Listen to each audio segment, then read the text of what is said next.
Hey guys, this is going to be a three-part series about my dream of nuclear war in America.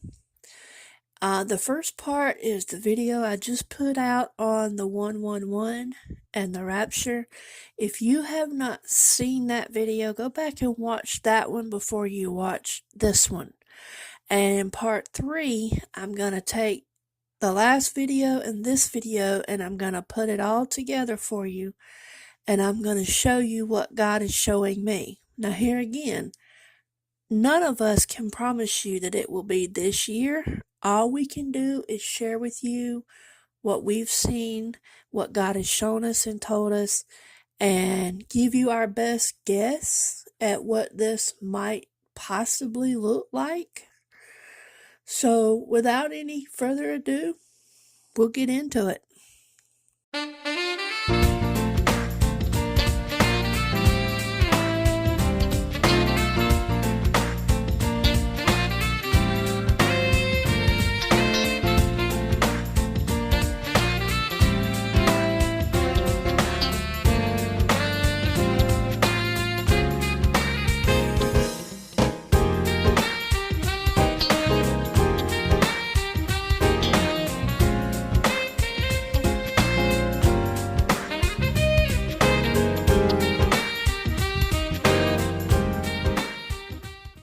Alright, y'all.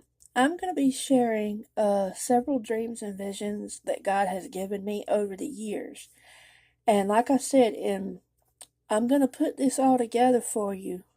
And in part three, I'm going to show you how and why and when this may possibly go down. Okay? This first dream is a dream I had, oh, gosh, y'all, it's been probably over 10 years ago. And I have been sitting on this dream asking God to give me the interpretation. But He couldn't give me the interpretation back then because there was something else that needed to happen, which I'm going to show you.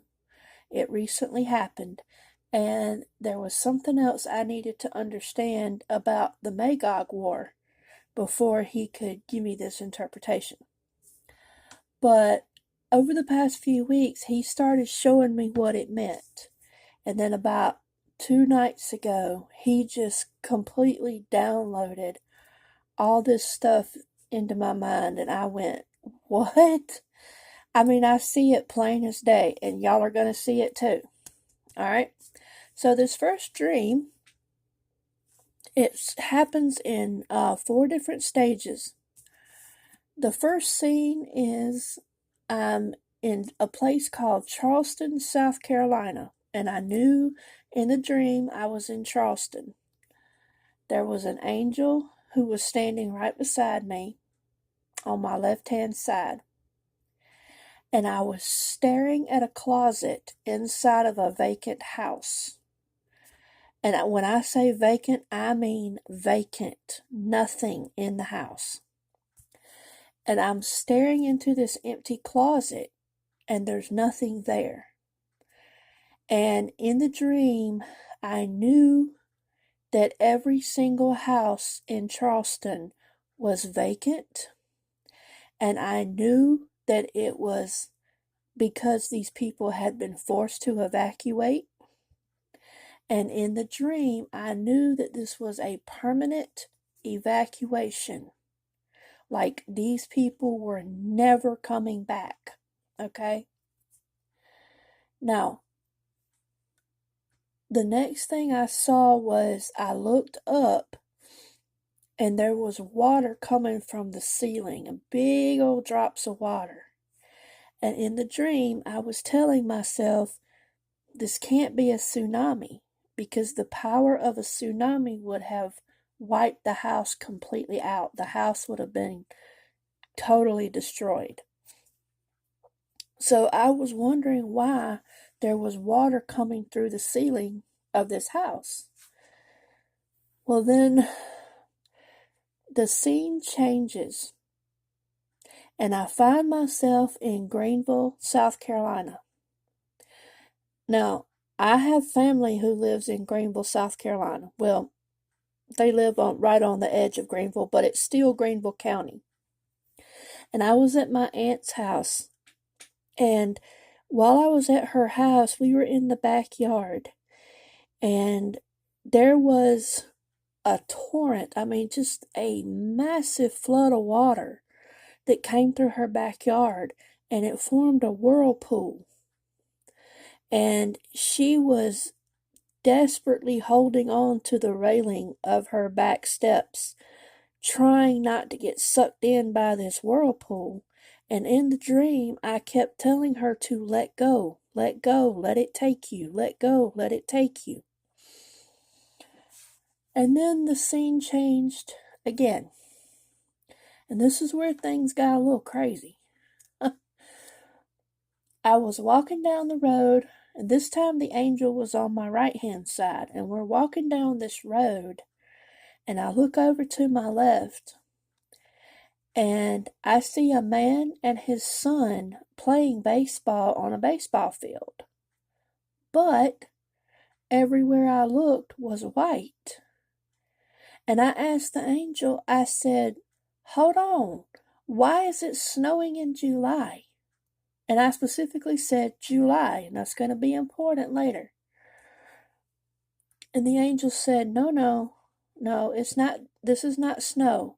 And when the angel said, this is not snow, I looked down and I realized I was wearing shorts and a t-shirt, and the father and his son were both wearing shorts and t-shirts. And the angel said to me, this is nuclear fallout. And I went, huh? I looked at that angel so crazy. I was like, why in the world are they playing baseball in nuclear fallout? Well, then we kept walking down the road, and as we were walking down the road, I found myself on a bicycle. But I couldn't go anywhere. I couldn't make progress because the land itself started going up and down, up and down. It's kind of like a float in the middle of the lake. You know how a boat will come by and make waves, and your float just goes up and down with the waves? That's what the land was doing, and my bicycle wouldn't go anywhere. So I got off the bicycle and I tried to start walking, but the land was so soft and going up and down with the waves, I couldn't make any progress. So I looked around and I realized that I was standing on a piece of land that was out in the middle of the ocean by itself. And I knew in the dream this land had broken off. And I'll explain this later, but it had broken off from the mainland and was out in the ocean by itself. This piece of land is called the Isle of Palms, and it's right outside of Charleston, South Carolina. It's a place that I think is absolutely gorgeous, and I love going there to visit. And I turned and looked back, and you couldn't see the mainland anymore. It was completely gone. Okay? The Isle of Palms is only connected to the mainland by a bridge that you have to cross, but don't miss the point of what I'm going to tell you in the dream, okay? Well, then the scene changed again.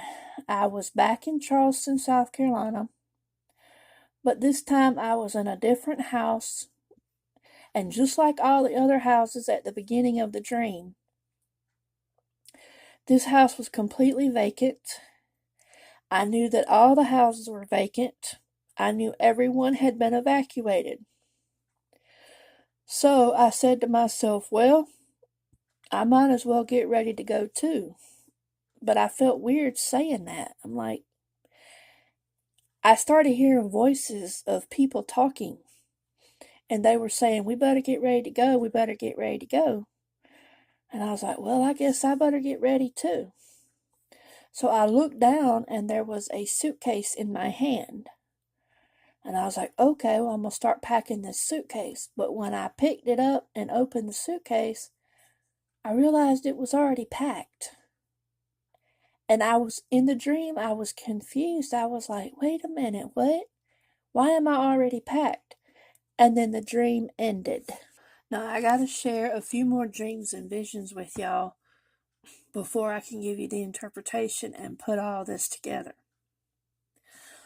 Several years ago, I had a dream that I was riding through a pumpkin patch, like this big harvest field, like this fall time harvest festival field. And I got to a point where I met some people. I stopped my truck and I started talking to these people. And I knew in the dream, based on some of the people that I saw there, that this was Halloween, because the people that were in the dream are people that I had gone to a Halloween festival with, and that's what God brought to my memory. And He did that in the dream. Well, I'm in this pumpkin patch and this festival harvest field, and I'm talking to these people about Jesus, and all of a sudden we hear something in the distance. We hear this loud sound, and everybody's going, "What is that? What is that?" And I'm standing there going, "I'm about to go home. I'm about to leave. We're going home." And I started telling people, "It's the rapture. We're about to go home." But I was a little bit confused in this dream because I couldn't figure out why we had heard this trumpet, but I was saying I'm about to go home, okay? And I knew that this trumpet was blowing on Halloween. All right, so keep that one in mind. Now, I had another dream where I was inside of my brother's house, and my brother and his wife, they live in Tennessee. All right, I was in their house, and I was about to make a phone call, and I looked out the window and I saw just a huge amount of whirlwinds all over the place, just tiny little whirlwinds everywhere. And I hung up the phone and I ran outside to go tell my brother and his wife, "Hey, the rapture's happening. It's happening right now." And I was explaining to them what was going on, that Jesus had come, He was taking us home, He was harvesting the earth.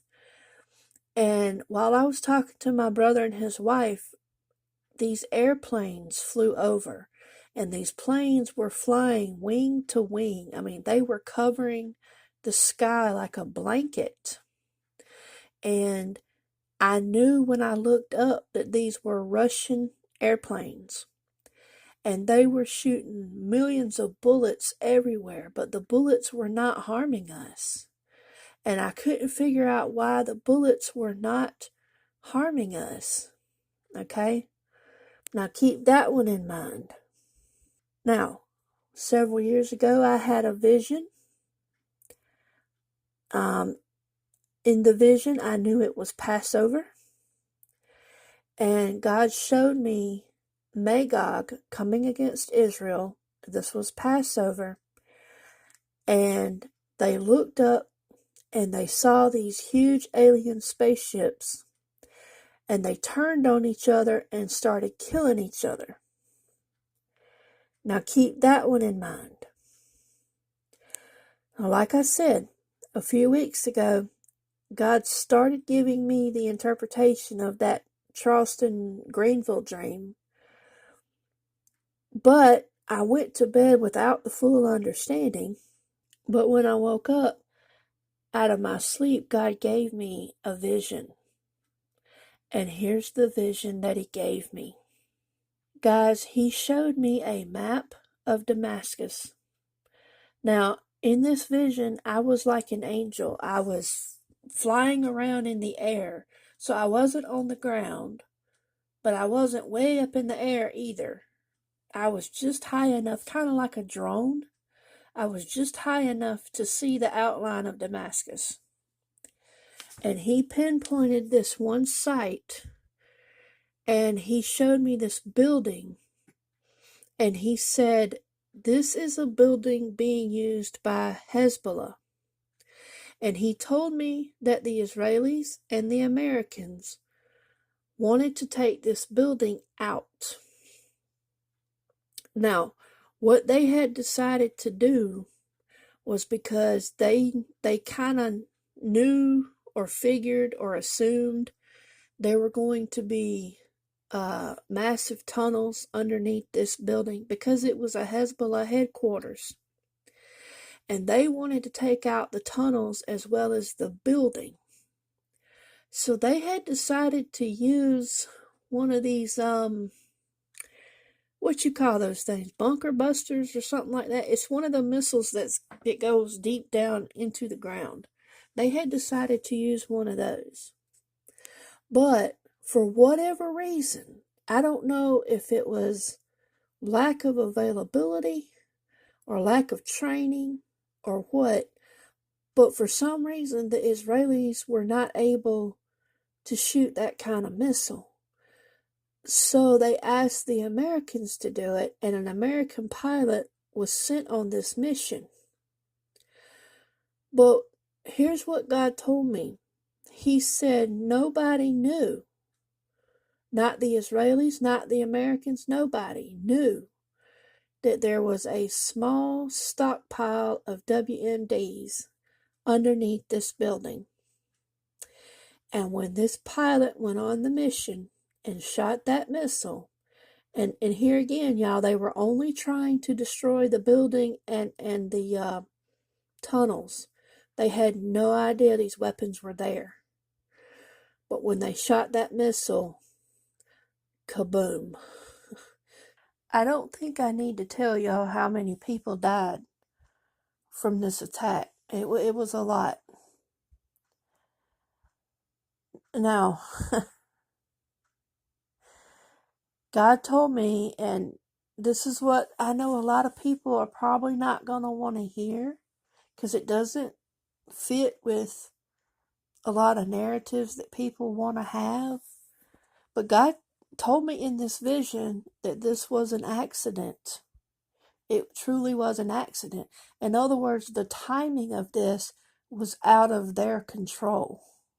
So go back to the first dream with the Charleston and the Greenville that I was telling you about. When God started giving me the interpretation of that dream, he started with the water that was coming in through the ceiling of the house. That was the one thing I could not figure out. Why was this water coming through the ceiling? If this had been a massive tsunami, the houses would have been gone, not just wet. And then he started talking to me about the evacuations in the dream.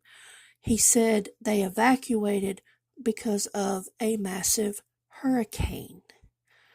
And then I went, oh, I get it now. Y'all, it wasn't until Hurricane Helene came through here and went through Greenville the way it did that I began to realize this is what he was talking about. Not only was Hurricane Helene a time marker, but it was also giving me the interpretation of this dream. God was using hurricanes to get people off the coastlines because of an impending attack that's coming on America. And he's trying to get as many people away from the coastlines as possible. The ones that'll listen anyway. These people cannot rebuild without something else coming along and hitting them. And y'all know that hurricane season around here, it starts as early as June. So, we don't get much of a break with hurricane season. We go from June all the way to November with hurricane season. So, God's already shown me there's going to be more. I just don't know how many more and when. Okay? So that's why he was showing me Greenville, and he was showing me that whirlwind of water. He was showing me how bad it was going to be, and that he was using the hurricanes to evacuate people. All right? And then in the scene where The father and son are playing in the nuclear fallout. I'm going to explain that part later when I get into Gog and Magog. And then I was back at the house, the second house that was vacant, and my bags were already packed, meaning we were already gone. So here's what God was showing me about Damascus. And I can't guarantee that I have every minute detail correct. I'm doing the best I can, and this is what I believe God is showing me. I've told y'all that Gog and Magog will happen 3 different times according to the scripture. One at pre-trib, one at post-trib, and one after the millennial reign. And we know this because there are 3 different endings to the 3 different wars. All right? After the millennial reign, the bodies are burned with fire. At the second coming, the birds are eating the bodies.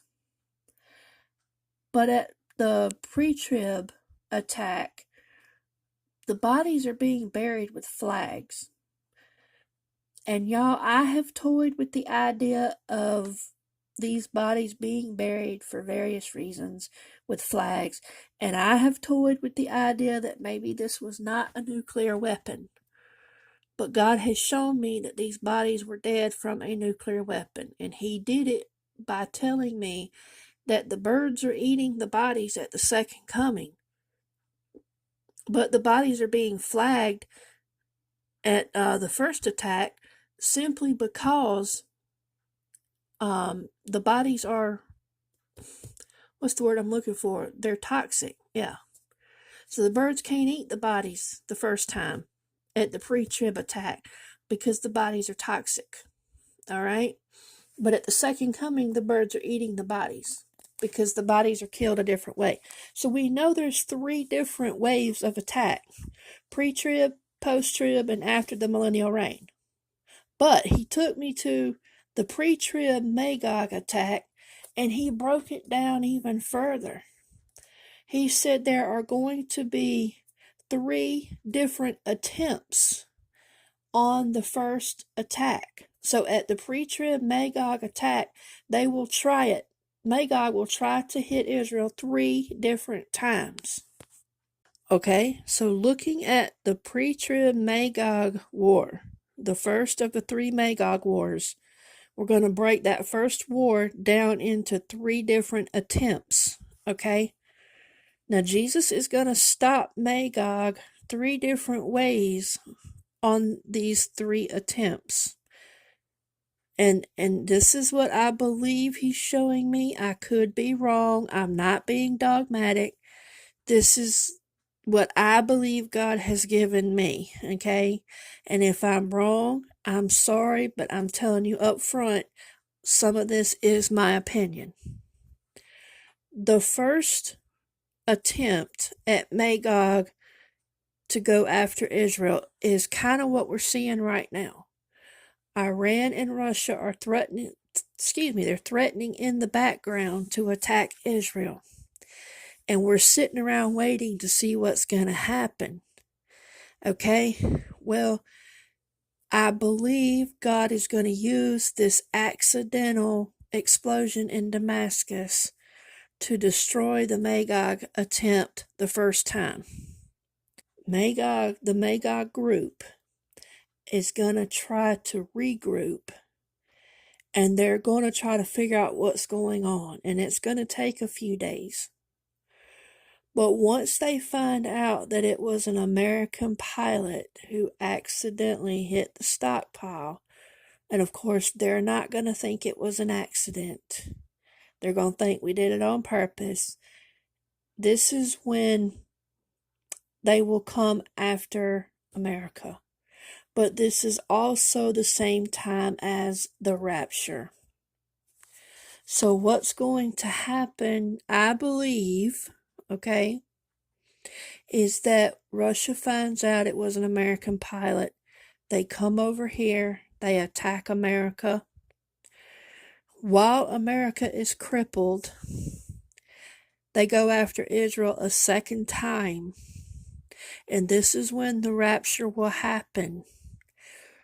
The volcanic explosions go off in the mountains of Israel, the earthquakes, the floods, all that.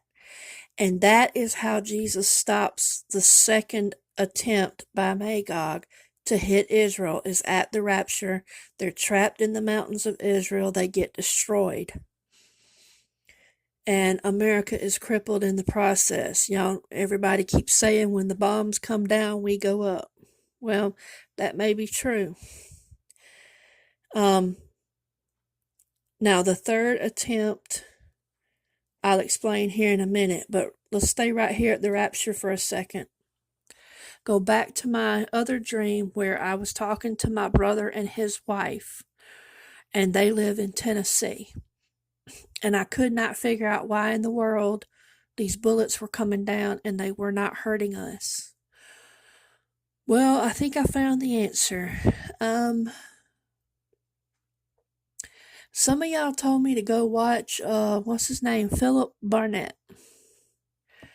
And the Holy Spirit led me to one of, what's his name? Chris E-Step's videos, Global Rapture Watchers.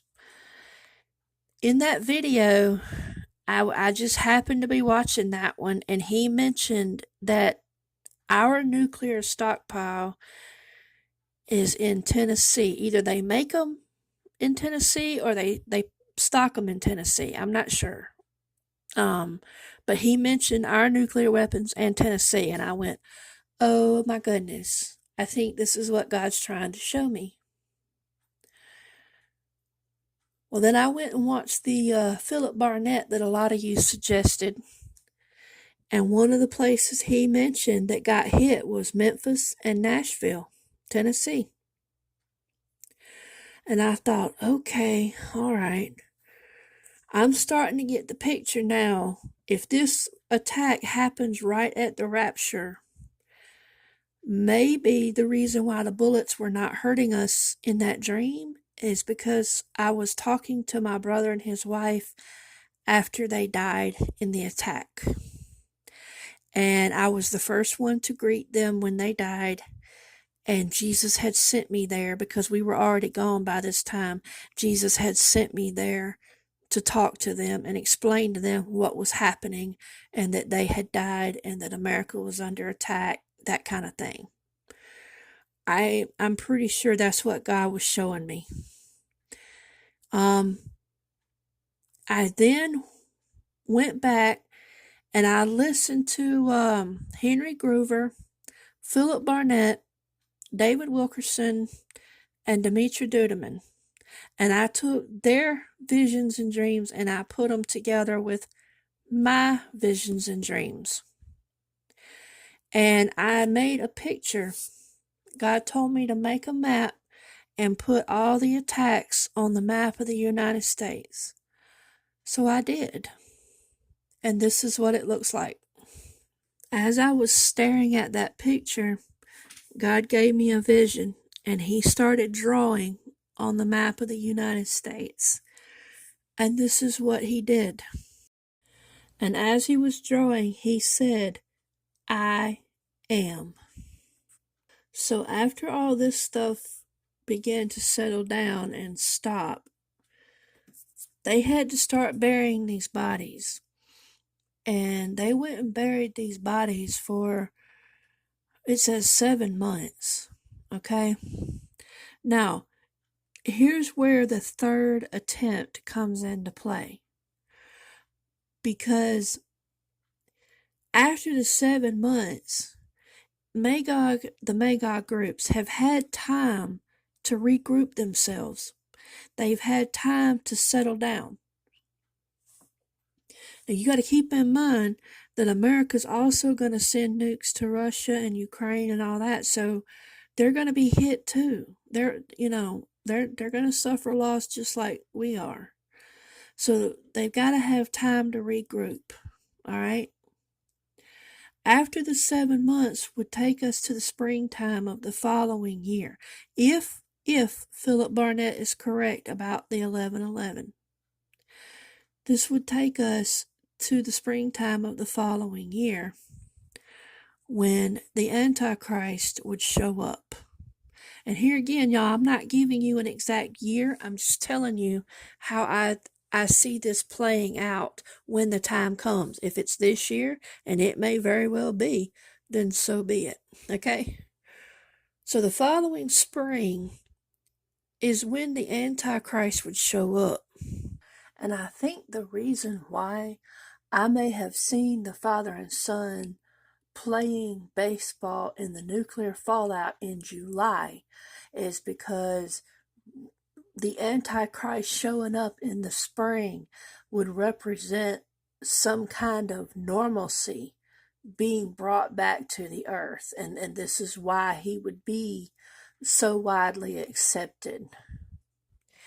And the reason for that is because the rapture's not going to happen the way most people think it is. Jesus is going to take his people first. And then the following year, he's going to harvest the children out in the world in 3 harvest cycles or 4 harvest cycles. And I've done plenty of videos on that, okay? You can go back and watch those if you need to. In the following spring, after Jesus takes his people, that's when he'll start gathering the children of the unbelievers. This is when the alien spaceships will most likely show up.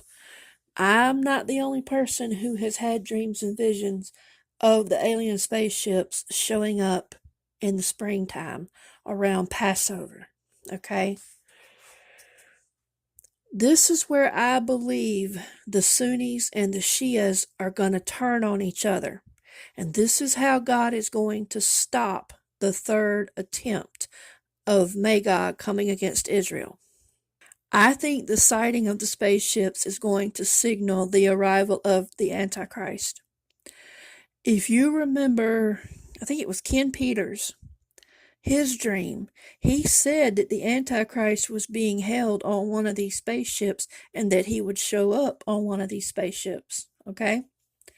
So I think that when the spaceships show up is when the Sunnis and the Shias, who are part of the Magog group, are going to turn on each other and start killing each other. And I think that is what will cause the end of the third attempt to go after Israel. I believe the Sunnis and the Shias may fight against each other because they actually hate each other, from what I can tell in my studies. I think they're fighting over which faction is going to actually bring in or usher in the Antichrist. So this may be one explanation as to why these armies are turning against each other.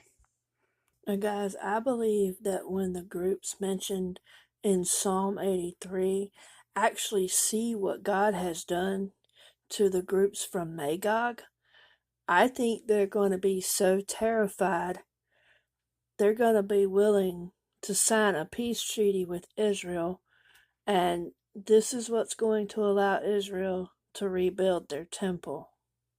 I also believe that whenever the groups see the Antichrist breaking the covenant at mid-trib, this is going to give them the strength and the courage they need to attack Israel at mid-trib.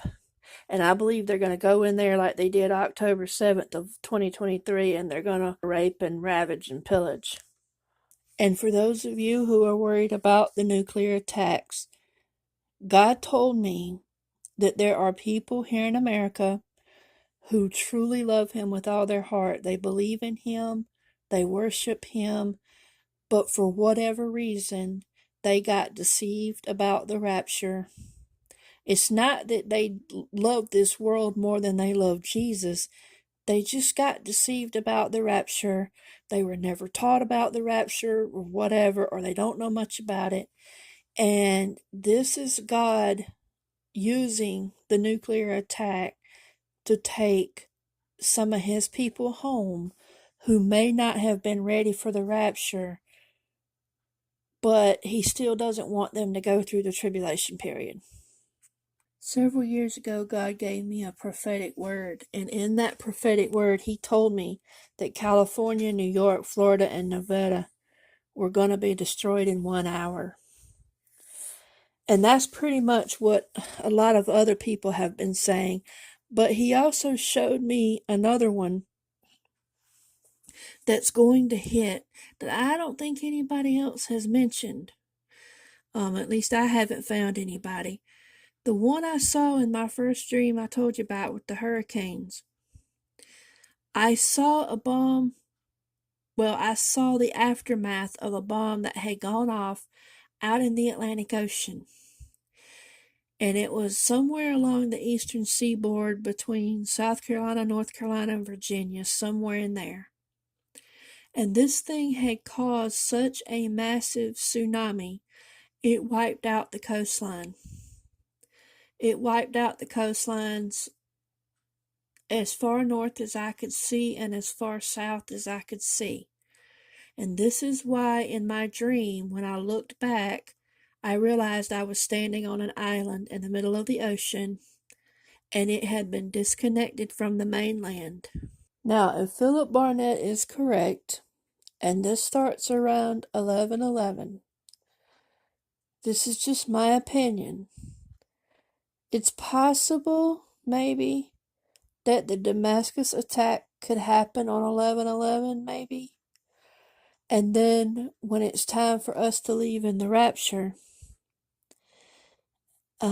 around possibly November 16th, 17th, somewhere in there,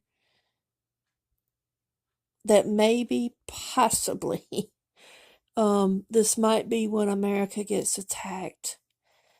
I'm going to go into more detail in part 3 about the 10 days of the moon and why we cannot use the moon to tell time. And I'm going to explain exactly what I think could happen on what dates. And here again, it's just my opinion. And I'm going to share a new revelation with y'all that God has given me about the 3 different last trumps. And with that, I'll say, may the Lord bless you and keep you. May the Lord make his face shine upon you and be gracious to you. May he lift up his countenance upon you and give you his peace. Shalom.